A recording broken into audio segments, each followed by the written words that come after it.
He loves me. He loves me not. He loves me. He loves me not. Did you catch this week's episode? But I'm diving deep into the Logan drama and what we can learn from it.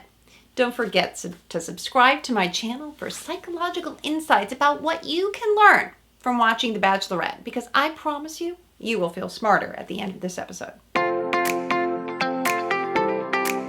Welcome to Reality TV Therapy with me, Dr. Diane. Welcome back. Did you ever play He Loves Me or He Loves Me Not? Is it a game? Because in this episode, I want to describe what the hell is going on this week. And stay to the end because I've got a reality check to give you a little bit of advice if you can relate. But this week the drama continues. And when was the last time that we didn't see Rachel crying in an episode? It actually breaks my heart. I talked about this last week, that it's so hard to watch somebody cry. Nobody wants to see this happen. But no one's to blame for the mess because people are coming down hard. Logan's made Rachel cry. It's Rachel's fault. Then it's Gabby's fault. Maybe it's production's fault. But the way that I see it, two things are happening. One is a psychological principle that I want to educate you on, and the other is a production edit. Let's start with number one. Have you heard of something called the pleasure of uncertainty? Don't worry if you haven't. Let me explain. But if you're dating, it's a principle that you should know because it's in the background for why we're attracted to certain people. And it doesn't really make sense to think that people are attracted to bad boys or those who are unavailable, because this implies that you're sabotaging yourself. But here's a fascinating psychological study that was done to give women feedback about men. So, women come into this study and they understand that there was someone who liked their profile very much, or someone they didn't get any feedback on. And who do you think the people are that you like the most? You want to guess? The people you don't know how they feel about you. That's the whole point, is that usually we think of something called reciprocity. I like you if I know you like me. But in this study, the women were most attracted to those men whose feelings remained unknown. And here's something also quite interesting. If you have a friend who gives you a compliment and says, "Oh, Diane, that's a beautiful pink blouse," it doesn't mean as much to me as if it came from a stranger. "Oh, I love your blouse. Where did you get it?" You see, when people come from a down position, there's higher for them to go. But if you already are good with this person, their compliment doesn't quite mean the same. It's the same thing that's happening here. So when there's somebody who's mysterious, or that one person who ghosted you, or all the people who liked you, but that one person that didn't respond to you, who do you think of most? You think of the person who's the mystery. And here in this episode, Logan's a bit of the mystery. Because people are saying, "I don't understand what's so great about Logan." Well, he did do the worm in Speedo, which I thought was kind of funny. But besides that, I think Logan has been a mystery person. And what that means, good, bad, or otherwise, it just takes up more mental capacity. So when someone is a mystery to us, we think more about them. And the amount of time that we think about someone means we feel that we're more attracted to them. It's just that simple. So, because here's the thing. People were saying, Rachel, she's getting wrapped up in the drama. Or they were even blaming Gabby for taking Logan back. But here's my second point, and I think something else is going on here. And this is what I'm calling production. Because what happened here was Logan had been waiting supposedly 5 weeks to tell Rachel and Gabby that he was more interested in Gabby. However, if you recall, he told Jesse this information, but Jesse didn't do anything about it. And I would be curious to see if it had been Tayshia or it had been Caitlin, what they might have done. Because I think they would have gone to the women and told them. But Jesse had this information, and I don't think it went anywhere. So now, my second point is, did Logan actually do anything all that terribly wrong? Is it wrong to have switched? Now, I don't know about that, but if he was waiting for 5 weeks, you can understand that he's in a bad position too. And I think he actually told Rachel and Gabby this, and that's why I don't think that Rachel was more upset with him, and that's why I think Gabby actually gave him a second chance. So let's not be blaming Gabby, oh, she's dissing her friend. There's a certain amount, and I have to say, these women in general, think about all our other bachelorettes. Think about the women who kept villains for weeks. These women are chop, chop, chop. They're working through these men pretty darn quickly. So even if Logan stays for 1 more week, because I don't think he's going to be there for much longer, I think they handled it pretty swiftly. But my point is that now Logan comes to Rachel, and the part that gets edited out is he says to her, I'm so sorry, Rachel, but after we were at the house together and you gave me the rose, I never really had a chance. That's why she's not even more upset. And I want to get to the difference between how Rachel responds in person when she's with a guy she likes versus one that she doesn't, because I think that's fascinating too.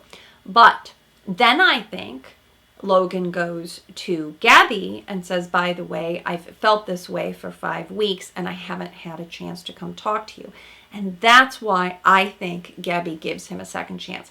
And by the way, if we want to say that that Logan took a rose away from the other people, it was Mario and Michael. And I actually never really saw either of those connections. And they both knew it because they both felt that they were going to be on the chopping block. But Mario, yeah, he got the first impression rose, but Gabby is smart. She gave him the first impression rose because, I said this the first time, because I just don't think she wanted heat on any one person. And we know that the person who gets the first impression rose becomes a target. And so Gabby intentionally gave that to Mario, but I don't think that there was ever a connection there. So now let's talk about, though, what is really happening with Rachel. And you come to my page because you want something deeper. You want psychological information. You want to learn about people. And what we know about Rachel is that I do think that there is some anxiety going on here. In a previous video, I talked about the difference between state and trait. The state is the background. We only see the edits, the high stressed out situation, feeling like a guy's moving from person to person. Ideally, yes, they both would have had their own season. But what we're seeing is also a little bit of trait anxiety. And I think this is fascinating because if you watch Rachel's reaction, like she is with Logan, she doesn't start crying immediately. And with the guys that Rachel does like, do you notice that her voice, it changes octave? Next time you see Rachel, notice that when she's with someone she likes, her voice slows down. It becomes a little higher. It has more of a lilty kind of style, a little bit more like a little girl speaking. She did the exact same thing with Clayton, and I saw it then. And then she even lost her voice, if you recall, later in the season. But when she's talking to Zach or Tina or Avon, her voice slows down. She speaks in a very exaggerated way. Now, what does that mean? It means she likes those men, and I think that's her flirting voice. But it also sounds a little bit people-pleasing, And so what I'd love for Rachel is to come into her own, to be a little bit more secure. And we all know that the journey happens and oftentimes the growth happens later. So even if Rachel, if you ever watched my video, that you would say this is something that you can work on, that you can still be your most confident self. But watch this in yourself. Do you notice that your voice changes when you're around somebody that you like, right? Some people are very boisterous around their friends, and then the minute you get around your crush, you're like, ah, ah, ah, ah, ah, ah. Even Tino said that, like, oh, speak normal language. So I find that endearing, but remember, you want to be owning your journey, right? You're the Bachelorette, Gabby. You are the Bachelorette, Rachel, and you get to make the choices. And I want you both to own it. But I'm not here to poke fun. I just want you to recognize that this can be part of sort of anxious, ambivalent type. And it's something to work towards, to not go into what I call a little bit of a fawn response, which is, again, the people pleasing, but speak up for what you want, because the whole point is to move into security, to be more confident, to ask for what you want. And we can pick up on that when we notice someone's body language. Notice that, again, as Rachel felt more stressed out, she got a little bit more quiet, more meek, right? When you feel like you're disappointing someone, your voice can change. I also think this is all very normal. So now Logan comes to Rachel and says, he's trying to like snow her a little bit. And she's like, you know what? We're done here. Fine. Thank you so much, Logan. Get the hell out of here, right? And I can see that. And of course, it's different when the person's in front of you and you're not going to be as emotional. But when the producers come, and we know it's highly edited, and they say, well, how did you feel about Logan leaving? And it's just you and the camera. That's when you're going to be the most emotional. But the good thing that I have to say, and everybody's been saying, oh my gosh, this is a horrible season. We've pitted two women against each other. I actually don't see it that way. I want to know what you think about this. Let me know in the comments. I don't think two women are pitted against each other. I think two women are having their journeys now. I think the women have been brilliant about how they've handled this, because the producers certainly didn't help much. They figured it out. We're going to have our own separate journeys. They have all of that. But it's the public that is thinking how awful this is. Gabby, by the way, she's eating her ice cream, having a good time.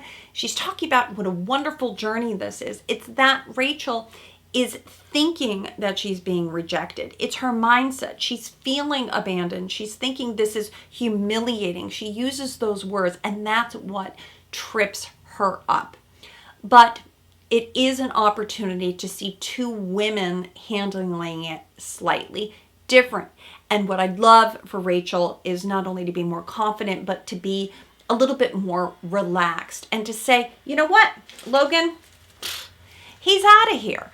Don't focus on the one person that you can't have. And this is the whole point, that back to the psychological principle, that we tend to give the people who aren't interested enough too much credit.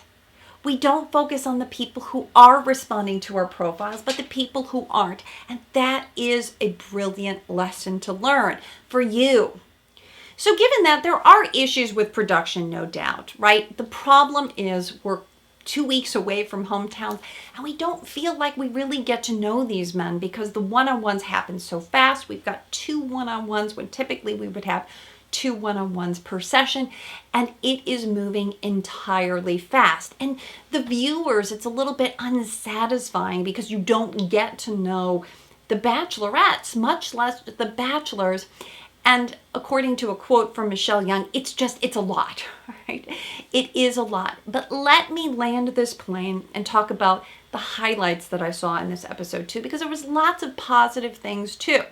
The one-on-one with Avon. He is so mature and respectable, and I really loved that interaction for Rachel. Rachel and Avon have something really nice. He gets pretty far. I loved Johnny too. Now, the difference between Johnny and Jason from last week I thought was really different. So Johnny, quiet, a little bit like Jason, said he was overwhelmed during their evening part of the date. You know, they did the beer date, they did the spa date, that was fun. But during the evening portion of the date, Johnny says, I don't have confidence. And he says, I've had depression and I should talk to someone, but I haven't. And this is where I think that Johnny's not going to last for very long, because remember, Gabby loves the fact that Jason, and she herself has done therapy. So the question is, if I have done the hard work and you haven't, does that make you a good partner for me? And in the previews, she's saying, I want a man, not a boy. So I'm not sure if that was Johnny, but that is what I believe that they're trying to let us think about. Now, the one thing I want to come back to too is Rachel's interaction with Tino. What did you think about that? So some people, and my first impression was good for Tino. Rachel has canceled on them multiple times, and he says, I don't feel seen. And I was bummed about that. He's entitled to his feelings. But other people are saying, oh, Tino, keep that to yourself. That's selfish. The poor girl's going through a hard time. Now, Rachel responded well to that. Remember, she gave Tino her group date rose. But did you think that was good of him to speak up, or did you think that's selfish? And I only wondered, again, based upon the previews, whether Tino was an anxious, kind of jealous type himself. But I am going to reserve judgment until I get to know him a little bit more, because I think I really enjoy Zach. The fact that he went out there and did that screaming date with her, I thought was so on point. And I'm really liking Zach and Tino and Avon, which I think are really good options. And I'm hoping that Rachel can just focus on these last few good guys. So let's come back to the reality check. I always like to end my videos with a lesson that you can learn, a way that you can reflect on this. But we have to look in the mirror. Do you give mystery people too much space in your head? And if you do, here's my advice. At the beginning of a relationship, there is a lot of ambivalency. You don't know where you stand. They can be dating multiple people. You might be dating multiple people. You might get information that you change your mind about someone. But if you're asking this question, do they love me? Do they love me not? Slow down. Get more intuitive. Think about your intuition, which is your wise mind. Use that, not your gut. Your gut is more emotional, but your intuition tends to be right. So I want you to take a look at that. Just because someone's a mystery, that's perfectly fine. We're all mysteries at the beginning. But I want you to then say, are facts lining up? How do I think about this person? How do they make me feel? Because that's really the question. Do I feel insecure? I feel more anxious around them? Or am I feeling more secure? Good signs.